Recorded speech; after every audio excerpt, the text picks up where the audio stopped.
नमस्कार, मैं हूं कन्नापा और फिलहाल आज हम करेंगे चुनावों पर चर्चा। मेरे साथ तीन बहुत ही महत्वपूर्ण गेस्ट मौजूद हैं जो इस लोकसभा चुनावों के रण की अगर बात करें तो ग्राउंड जीरो पे रहे हैं। कल जो है फाइनल डे है, यानी कि अगर हम हिसार लोकसभा सीट की बात करें, चारों प्रत्याशियों का जो भविष्य है वो पीढ़ियों में बंद होने वाला है। लेकिन उससे पहले इनसे हम जानने की कोशिश करेंगे आखिर किसकी होगी जीत, किसकी होगी हार। तो सबसे पहले हम आपको बता दें, हमारे साथ भाई प्रेम मौजूद है और हमारे साथ मौजूद है गोदारा साहब, और इन भाई साहब को आप जानते होंगे, भाई साहब देव आजाद। तो सबसे पहला क्वेश्चन भाई देव से कर लेते हैं। ये भी आप लगातार अगर इस हिसार लोकसभा सीट की बात करें, आप कई हलकों के अंदर गए हैं, तो क्या कुछ समीकरण आपको दिखाई देता है और किसकी किस्मत का सितारा जो है वो चमकने वाला है आपकी नजर में? प्रकाश भाई, मेन बात ये है कि जो समय है बहुत ही कम बचा है। कल जो है निर्णायक डे है, कल वोट डलेंगे। लेकिन थोड़ा आपने जैसे क्वेश्चन किया कि क्या रहने वाला है, तो ग्राउंड से सत्र पर जो देखने को मिला वो ये है कि जो बीजेपी कैंडिडेट है उसको बहुत पहले टिकट मिल गया था, अनाउंस हो गया था। लेकिन जो कांग्रेस के थे उनको थोड़ा लेट मिला और एकदम से एक हवा चल पड़ी थी, जो कांग्रेस का पलड़ा भारी दिख रहा था शुरुआती दौर में। लेकिन अभी हम कह सकते हैं कि जो अभी जो मैच है उसमें एक निर्णायक मोड़ पे है और फाइट है, जबरदस्त है। लेकिन कुछ बातों पर मैं ध्यान दिलाना चाहूंगा आपको। हिसार जो है, हिसार में जो बीजेपी कैंडिडेट है भारी बढ़ते दिखाई दे रहे हैं। दोस्तों फिलहाल अगर हम हिसार लोकसभा सीट की बात करें तो रणजीत चौटाला के लिए यही निकलकर सामने आ रहा है कि शहर के अंदर एक पकड़ जो है अपनी वो मजबूत बना रखी है। वगैरह साहब, आप जैसे कि ग्रामीण क्षेत्रों से आते हैं, अगर ग्रामीण क्षेत्रों की बात करें तो जो गांव है वो किसको पसंद कर रहे हैं? रणजीत चौटाला को पसंद कर रहे हैं, किसको पसंद कर रहे हैं और क्यों? ग्रामीण क्षेत्रों में अलग अलग सिस्टम है, अलग अलग विधानसभा, अलग अलग उम्मीदवार है। जैसे सुनने में आ रहा है आपका आदमपुर है, आदमपुर में जबरदस्त फाइट है। आपका वो अनुशेर है, उसमें चौधरी रणजीत सिंह को कुछ पसंद बताई जा रही है। और हिसार जैसे देवाजात जी बता रहे थे, हिसार विधानसभा का जो क्षेत्र है उसमें भाजपा प्रत्याशी चौधरी रणजीत सिंह को भी पसंद है। बाकी कुछ और विधानसभा है उनके बारे में आप हमारे और जी प्रेम जी, अगर हम आपकी बात करें, आप शहर के अंदर रहे हैं, हिसार के अंदर, मतलब हर प्रोग्राम आपने कवर किए, चाहे वो कांग्रेस के हो चाहे वो बीजेपी के हो, तो आखिर आपका समीकरण क्या कुछ कहता है? नापा जी, शहर के अंदर जो है शुरू से ही चौटाला साहब ने पकड़ बना रखे हैं अमरीक जी ने। और ये इनका सौभाग्य भी है कि उनको जल्दी जो है नाम अनाउंस हो गया था। और शुरू से ही इन्होंने जो है इतना जबरदस्त प्रोग्राम और कोई भी नहीं बची है, अब तक इन्होंने थोड़ी सी कसर नहीं छोड़ी है प्रचार करने में। और अपनी पकड़ मजबूत बनाते हुए और वोटर्स पे भी अपनी मजबूत पकड़ बनाते। तो दोस्त जी सर, अब आप बताइए गोदारा साहब, जैसे कि इन्होंने तो डायरेक्ट जो है वो ये बता दें कि जो रणजीत चौटाला की जो पकड़ है वो इस लोकसभा चुनावों में काफी मजबूत है। आपकी नजर में क्या कुछ ऐसा निकले? सब जो मार्केट के लोग बताए जा रहे हैं और मार्केट में बताया जा रहा है, हिसाब विधानसभा से चौधरी रणजीत सिंह आगे हैं। वो कितने आगे रहेंगे, वो वोट प्रतिशत कितना पोल होता है, कितनी पोलिंग होती है हिसार ये विधानसभा बिल्कुल सही कह रहे हैं। उसमें दूसरा बात ये गर्मी का, क्योंकि शहर के लोग कहीं होते कि गर्मी ज्यादा है, तो ऐसा ना हो कि बहुत कम डाले, तो उसका फर्क जो भी पड़ेगा रणजीत सिंह को ही पड़ेगा। देख भाई, अगर कांग्रेस की बात करें, मैं आप लोगों से क्वेश्चन लेता हूँ क्योंकि लगातार अगर कांग्रेस की बात करते तो फूट की जो वो है ना राजनीति फूट, तो वो कहीं ना कहीं सामने आई है। अभी हमने देखा था कि राहुल गांधी अपने ही कांग्रेस के प्रत्याशी के लिए जो पहुंचे थे यहाँ पर भिवानी में पहुंचे थे। लेकिन अगर हिसार की बात करें तो सबसे ज्यादा हॉट सीट है, लेकिन यहाँ पर कोई भी नेता नहीं पहुंचा। उसकी क्या कुछ वजह मानते हैं, क्या कुछ है? ये जो आपसी जो इनका खींचातान है, क्योंकि ये देखने को मिला। ये जबकि खंडन करते हैं कांग्रेस के नेताओं से, आपने भी कई बार सवाल किए और पत्रकार भाइयों ने सवाल किए, उन्होंने बोला कोई वोट नहीं। लेकिन यहाँ पर जैसे कोई रणदीप सुरजेवाला हो, किरण चौधरी हो, या अन्य कोई जो गुट है उसके नेता यहाँ देखने को नहीं मिले, ना ही प्रचार। जी सर, क्या नाका कुछ है? साहब, मैं भाई साहब की बात तो बड़ी करता हूँ, उस उसकी तो बात है। पर बीजेपी में भी ये देखने को मिला है, उनके संगठन में भी तालमेल नहीं है। काफी जगह देखा गया है, तालमेल के साथ काम नहीं हो रहा। ये कांग्रेस से कम है, हाँ। कहीं देखा है ना, कांग्रेस से कम।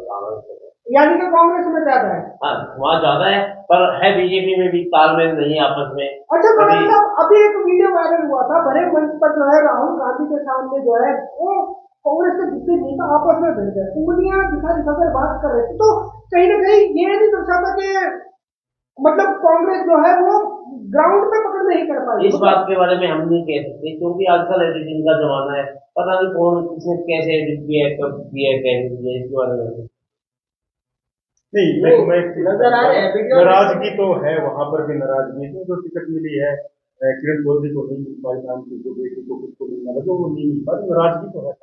नहीं तो सूत्र बताते हैं कि अगर हम अगर हम हुड्डा की बात करें तो हरियाणा के अंदर 10 की 10 सीटें जो है हुड्डा साहब ले गए हैं, ना तो शैलजा के हाथ में कुछ आया, ना तो किरण चौधरी के हाथ में कुछ आया, ना सुरजेवाला के हाथ में कुछ आया, तो कहीं ना कहीं इन्हीं समीकरण को लेकर तो बगावत देखने को मिली। सुनने में यही आया है कि जो टिकटों के मामले में हुड्डा ग्रुप की जो चला है, जो शेलजा ग्रुप को चला है। तो कहीं ना कहीं अगर यहाँ से लोकसभा अगर हारते हैं 10 की 10 सीटें अगर लूज कर देते हैं, तो कहीं ना कहीं यूं तो नहीं है कि जो हुड्डा साहब है उनका जो है राजनीतिक सफर को कहीं ना कहीं बहुत ज्यादा डगमगा जाएगा, क्योंकि अभी किरण चौधरी ने उनको बैठने के लिए एक तक जगह नहीं दी। लगातार आपकी बात मैं बीच में रोक दूं भाई साहब को, आपकी बात आप कह रहे हो 10 की 10 हार गए, ऐसी तो कोई संभावना दिख नहीं रही है। हरियाणा के अंदर 2-3 सीटें तो अच्छी कांग्रेस की मजबूत पकड़ दिख रही है, और बाकी और सीट है उन पे भी जबरदस्त फाइट है। करनाल सीट है उस पे भी जबरदस्त फाइट कर रही है। और रही बात हिसाब की, हिसाब की लोकसभा से कुछ भी हो सकता है, परिणाम जबरदस्त फाइट है, हिसार कुछ भी परिणाम हो सकता है। हिसार की जैसे कल परसों मैंने लोग शो किया था कांग्रेस में, उसमें इतनी बेहतरीन नहीं नजर आई। और ये 2-3 चीजें जो है हम देखते आ रहे हैं ना 2-3 से, इसका अगर आपको क्योंकि से आ रहा है, और वहाँ पंजाबी धर्मशाला लोग जो है इतनी बेहतरीन नहीं भी कांग्रेस की जो हुई थी प्रोग्राम किया था उन्होंने मीटिंग टाइप किया था, वहाँ भी इतनी बेहतरीन। तो कहीं ना कहीं जो कल का जो परिणाम होगा थोड़ा सा डाउन लग रहा है कहीं ना कहीं। क्या कुछ कहेंगे दोस्तों? मैं तो यही कहना चाहूंगा कि जो स्टार्टिंग में जो जेपी का जो इलेक्शन स्टार्ट हुआ था, अप हुआ था, उसमें गिरावट तो आया, लेकिन कितना आया है वो 4 तारीख को पता लगेगा। बाकी अगर आप जानना चाहें कि जो 9 विधानसभा क्षेत्र है उनमें कैसा है, वो मैं 1-2 का जो भी मैंने देखा वो बता देता हूँ एक बार। कि जैसे भवानी खेड़ा में जैसे भाई साहब ने बताया, आदमपुर है, हांसी है, और खास करके ये जो बुरवाला हल्का है इसमें चौधरी रणजीत सिंह भानी है और साथ के साथ। बिल्कुल बिल्कुल, ये तो बात जरूर है। चौधरी रणजीत सिंह के साथ जो है जो बात करते हैं, जैसे कल सैन समाज ने उनको समर्थन दिया है, एक आध और बंदा कुछ ना कुछ उनके साथ जुड़ रहा है अभी फिलहाल जो है रणजीत सिंह के साथ, और ऐसा कांग्रेस में नहीं है। रणजीत सिंह मजबूत होते जा रहे हैं और कहीं ना कहीं कांग्रेस जो है पहले की बजाय अब धीरे नीचे लेवल पे आती जा रही है। बीजेपी ने एक चीज में मैं देखा कि मेहनत किया है, इन्होंने जो रणजीत सिंह की जो छवि दिखाने की कोशिश की, जबकि जेपी का जो छवि जो कांग्रेस की तरफ से या जैसे इतना उनको हाईलाइट लापा जी इस बार एक चीज साहब में देखने को मिली है, सुभाष चंद्र के चुनाव में नहीं थे। सुभाष चंद्र हाँ, हिसाब में तो नजर आए उनका किसी प्रकार कोई वो है यहाँ कोई चुनाव को लेकर। तो सुभाष चंद्र से क्या फर्क पड़ने वाला? वो तो 4 तारीख को पता लगेगा भाई कितना इफेक्ट पड़ रहा है। नहीं सर, आपने क्या सुभाष चंद्र जी क्या हिसार की लोकसभा सीट के क्या दावेदार थे? क्या दावेदार नहीं है वो, हिसार सीट पे, हिसार विधानसभा में उनकी अच्छी पकड़ है। इच्छाएं सबकी होती है सर, हो सकता है इच्छा हो तो वो तो टिकट की भी इच्छाएं हो सकती है, नाम टिकट की इच्छा थी, नाम तो नहीं चल रहा था, नाम नहीं चला, लेकिन नाराजगी किसी भी उसमें प्रमोशन में नहीं आ रहे, वो प्रमोशन में नहीं पहुंचे, लेकिन कहीं ना कहीं जिस प्रकार से अभी कुछ समय पहले कई हजार करोड़ जो है माफ किया गया था बीजेपी के द्वारा, जो कई हजार करोड़ का माफ किया गया। नहीं देखो, नाराजगी सामने नहीं आई, देखो इंसान की ना नाराजगी सामने आई, ना मौजूदगी आई ना नाराजगी सामने आई, और ना उन्होंने समर्थन दिया ना उन्होंने खिलाफत करी। आज सुबह सुबह हिसार में एक बड़ा राजनीतिक घटनाक्रम भी देखने को मिला। सुनेगा चौटाला डोर टू डोर चुनाव प्रचार करते हुए चौधरी भजन लाल जी की फोटो के आगे से जा रही थी, जैसे उन्होंने बताया शिष्टाचार के नाते वो वोट मांगने चौधरी भजन लाल जी परिवार में गए, वहाँ उन्होंने चाय दी, उसका उस फोटो को सोशल मीडिया पे ऐसे चलाया जा रहा था, समझ नहीं आया। वो दोनों तरफ से चलाया जा रहा था। मैंने देखा कि उसमें उल्टा पुल्टा कुछ भी लिखा जा रहा था, वो चीजें अलग है। लेकिन ग्राउंड तौर पे जो मेन बातें हैं कि बीजेपी के लिए प्लस पॉइंट क्या है, कांग्रेस के लिए माइनस पॉइंट क्या है। बताइए। तो मेरे को जो देखने में लगा, जो लोगों से हमने बातचीत की, एक तो जो ये राशन का जो है, कई लोग गरीब लोगों से जब कोई बात हुआ तो उनका यही कहना था कि मोदी सरकार ने उनको राशन दिया है। दूसरा, कई किसानों से बात हुआ, किसान जब भी आमतौर पर नाराज नजर आए कई बार, लेकिन जो ये 6,000 वाली योजना है और कई अन्य योजनाएं बीमा वगैरह के लिए बताया कि ये अच्छा काम हो रहा है। तीसरा, जो ये नौकरी का, कई ऐसे गरीब घरों से जो बच्चे नौकरी में लगे हैं, वहां पर थोड़ा है तो उनके लिए फायदा है। ये भाई ऐसा है, कुछ योजनाएं तो राष्ट्रीय हित में लगा लो, गरीब के हित में लगा लो, कुछ है, लेकिन ये जो कुछ आर्मी से संबंधित है और कुछ जो अपने जो मोनोपोली जो इन्होंने की है, उससे थोड़ा लोग खपाते हैं।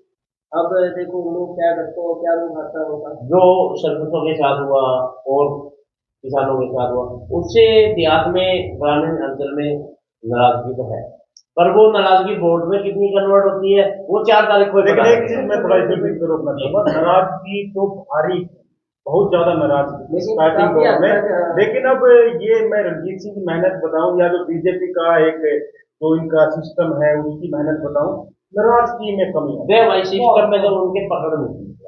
सिस्टम को जिनको बीजेपी का देखता है ना, संगठन में तालमेल नहीं था। ये तो चौधरी रणजीत सिंह का स्वभाव लगा लो या उनका पर्सनल छवि लगा लो, जिस हिसाब से यहाँ चुनाव में पकड़ मानी। तो नहीं भाई, क्या अगर हम दोनों प्रत्याशियों की अगर छवि की बात करें तो छवि का क्या कुछ असर जो है वो लोकसभा चुनाव में देखने को मिलने वाला है? छवि का ऐसा है कि जो बीजेपी है उसने अपने कैंडिडेट की छवि का बहुत प्रचार किया है कि हमारा जो कैंडिडेट है बिल्कुल साफ सुथरी छवि का है। दूसरा, उन्होंने एक प्लस पॉइंट ये बनाया कि जो चौधरी रणजीत सिंह एक दरबार लगाते थे हम लोग, बिल्कुल। तो उसमें वो लोगों से मिलते थे, उसका बड़ा फायदा है। ये यानी कि ग्राउंड जीरो पर जो वो रहे हैं उसका फायदा जो है वो शायद देखने को मिल सकता है कि इस बार से। उनका फायदा मिलेगा कितना %, वो तो 4 तारीख को ही पता लगेगा, पर उनको उसका कुछ चीज का फायदा मिलेगा। जयप्रकाश किशन को लेकर बात करें, क्योंकि लगातार उनको ग्रीन ब्रिगेड का सरगना जो है वो बताया जाता है और कई आरोप लगते हैं कि बरवाला के अंदर एक कॉलेज था वो बनाया था लड़कियों का, पुलिस के वो पैसे खा गए, उच्चता खा गए, ये खा गए। तो कहीं ना कहीं जो छवि है उसका जो इफेक्ट है वो क्या देखने को मिलेगा क्या? देखो, छवि तो मैटर करती है, लेकिन मैं दोबारा वही बात रिपीट करूंगा कि बीजेपी अपने कैंडिडेट की छवि चमकाने में सफल नहीं है। अच्छा, तो कहीं मैं आपकी बात इसलिए रोकता हूँ, ये तो चुनाव में होता ही है, एक दूसरी पार्टियां इल्जाम लगाती है, इसने ये कर दिया, उसने ये कर दिया। बाकी तो मेन फैसला तो 4 तारीख को समझ आएगा, पब्लिक का रुझान किस तरफ रहेगा। क्या पब्लिक में जो शुरू में नाराजगी देखी गई थी ग्रामीण अंचल में, क्या वो इतनी नाराजगी वोट में तब्दील होगी या उसमें कुछ कमी आ गई वोट की तरफ। एक छोटी योजना बात कहना हुआ, चाहे राहुल को ले लो, इनको जेपी साहब को ले लो, किसी भी में ज्यादातर कांग्रेस के जो कैंडिडेट है ना, उनकी भाषा जो है मतलब आदरणीय नहीं है, किसी के प्रति रिस्पेक्टिव। राहुल जी जब भी नाम लेके बोलते हैं मोदी जी को, तो मोदी कह के बोलते हैं, जी नहीं कहते। और कल हर बार हम देखते हैं चाहे कॉन्फ्रेंस की हो, एक छोटे नेता से लेके बड़े तक बीजेपी वाले, कल भी मैंने देखा कमल गुप्ता जी के बहन सुनैना जी, बहन नैना जी ऐसे संबोधित करके बोले, जी लगा के संबोधित करते हैं। ये मैंने बीजेपी में और कांग्रेस में डिफरेंस ये भी है कि संजीवन से मैटर करता है। ये भाई साहब ने तो मैं अंदर निकाल कर दे दिया। हाँ, ये थोड़ा एक बात है कि आप अपनी भाषा से कैसे किसी का आप टीवी पे कभी भी देखो, राहुल मोदी कह के बोलता है, मोदी जी नहीं कहता। कम से कम ये कह सकता है कि प्रधानमंत्री, भारत के प्रधानमंत्री, वो मोदी कह के बोलता है। वो एक पोजिशन पे है देश के प्रधानमंत्री 10 साल से।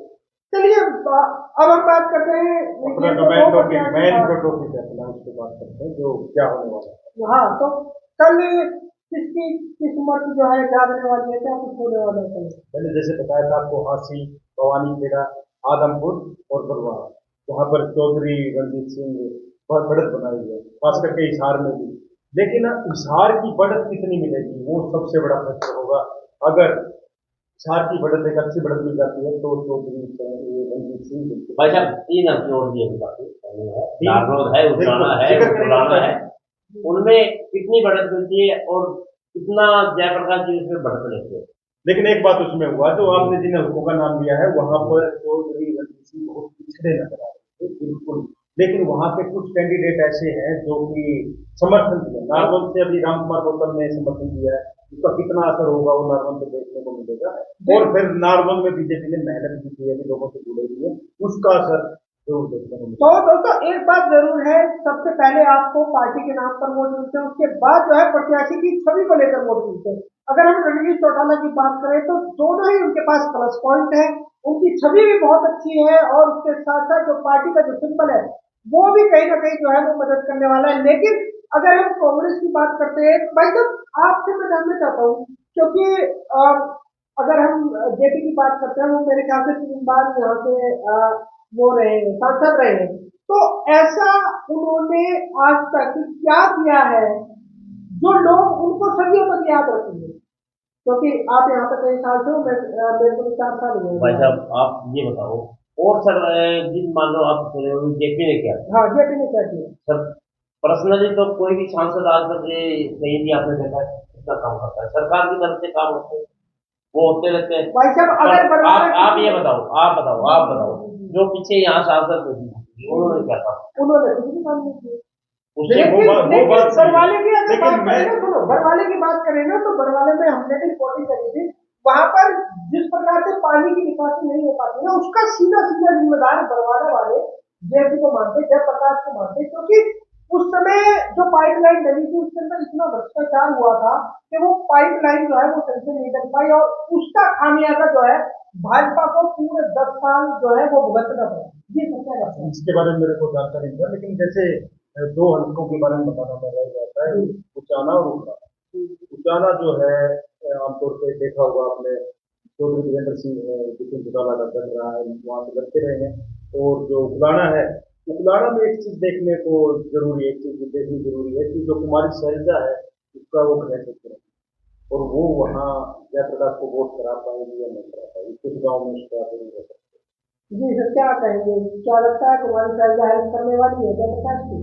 वो तो पोलिंग 4 तारीख को काउंटिंग नहीं थोड़ा बहुत तो नहीं, आपको उस बात से तो आईटी पार्टी उस है बात से हम सहमत नहीं हैं। शैलजा आईटी वहाँ पार्टी उकलाना में एक बात और भी देखने को मिली है, आप कांग्रेस का बता रहे हो और बीजेपी के भी संगठन में देखने को मिली, अच्छा, उनके भी संगठन में एक आदमी से आ गया, दूसरा चला गया, एक मुस्कान में चला गया, एक वहां चला गया, उनमें भी तालमेल नहीं है। सामने से नहीं है वो। वहाँ तालमेल नहीं। तो कहीं ना कहीं क्या मानेंगे, क्या आप सीधा जो बीजेपी के जो कैंडिडेट है क्या उनको सीधा जीत मानेंगे, फाइट मान रहे हैं? जबरदस्त जबरदस्त फाइट है, जबरदस्त जबरदस्त फाइट, टक्कर।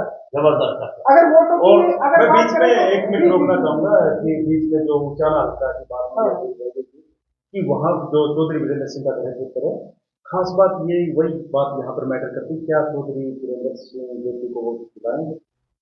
जी अभी कुछ समय पहले एक ऑडियो वायरल हुई थी जो सामने से लगी भूपेंद्र हुड्डा को लेकर के, अगर मुझे वहां से टिकट मिलेगी तो हुड्डा जो है मेरी वो गोद खोलेगा, वहां पर इस तरह की कोई बिल्कुल, ऑडियो हाँ, वायरल हुई सुना। थी। और कहीं ना कहीं जिस प्रकार से सर्वे अगर हम लोग कर रहे थे कि टिकट किसको मिलेगी कांग्रेस को, क्योंकि बहुत लंबा समय लगा कांग्रेस को टिकट वितरण करने के लिए, और कहीं ना कहीं विजेंद्र सिंह का जो नाम है वो टॉप लेवल पे चल रहा था, लेकिन वहीं पर सबको नकारते हुए किसको टिकट दे दी, जेपी को टिकट दे दी, तो कहीं ना कहीं जो होते हैं ना वोटर जो थे वो कहीं ना कहीं हताश हुए, क्योंकि चंद्रमोहन को भी मिल सकती थी। अगर चंद्रमोहन को टिकट मिलती तो कहीं ना कहीं ग्राफ जो होता है उसका आपका, क्योंकि मैं कह रहा हूँ ना कि नापा साहब आपको मैं बात बता देता हूँ, अभी तो टिकट बढ़ती जो भी होना था वो हो गया, अभी तो क्या वोटिंग पे रहेगा सारा दारोगा।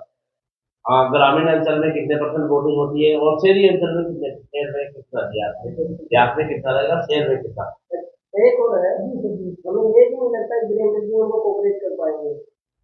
हाँ, सुनने में आता कि जो वीरेंद्र सिंह जो है उनके कोई खास बिल्कुल परिवार से उन्होंने रणजीत सिंह का प्रोग्राम कराया है, सुनने में कोई परिवार है तो जो एक बात ये साफ तो दर्शाती है, भले ही कांग्रेस के अंदर अगर हम बीजेपी की बात करें, बीजेपी के अंदर कहीं ना कहीं फूट हो, लेकिन जो कांग्रेस की फूट है वो लोगों के सामने है, वो लोगों की निगाहों के सामने है, लोग उसे ऑब्जर्व कर पा रहे नहीं हैं, वो लोग ऐसा उसे है देख पा ना, रहे जो हैं। बीजेपी की फूट की होती है वो मैनेज कर सकते हैं। अब वो मैनेज कर लेते हैं। वो नहीं चीजें लापा साहब, बीजेपी में भी तो लोग दूसरी पार्टियों से आए हैं।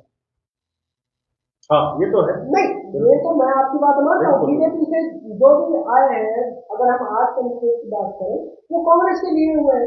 अगर कांग्रेस इतनी अच्छी होगी, ठीक है, अगर मैं इतना अच्छा हूँ तो आज मैं आप लोगों के साथ बैठूं, है ना? तो अगर कांग्रेस इतनी अच्छी होती तो वो छोड़ नहीं ना जाते, क्योंकि अभी कुछ दिन पहले हनुमान वर्मा जी ने कांग्रेस को क्या कहा था, उन्होंने साफ कहा था कि भाई अगर हम कांग्रेस के अंदर हैं तो हमें ये बोलना पड़ता है कि भाई तू, आप शहजा के गुट में हो, लापा साहब आप आपको जैसा अभी आपके गुट में लापा हो। साहब वो बातें तो चली गई है बहुत पीछे, कौन मिला नहीं, तो पार्टी हम में, तो नहीं बात मैं आपको मैं बता रहा हूँ, वो बातें तो पीछे चली गई कौन किस पार्टी में।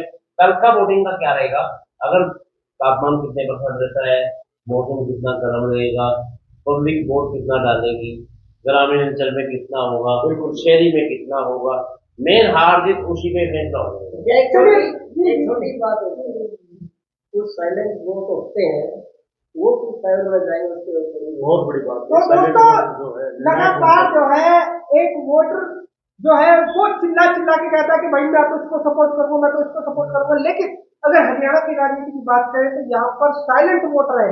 अगर वो साइलेंट वोट अगर फटता है तो वो ब्लास्ट जो है दोनों पार्टियां जो है वो झेल नहीं पाएंगी। सही कह रहा हूँ?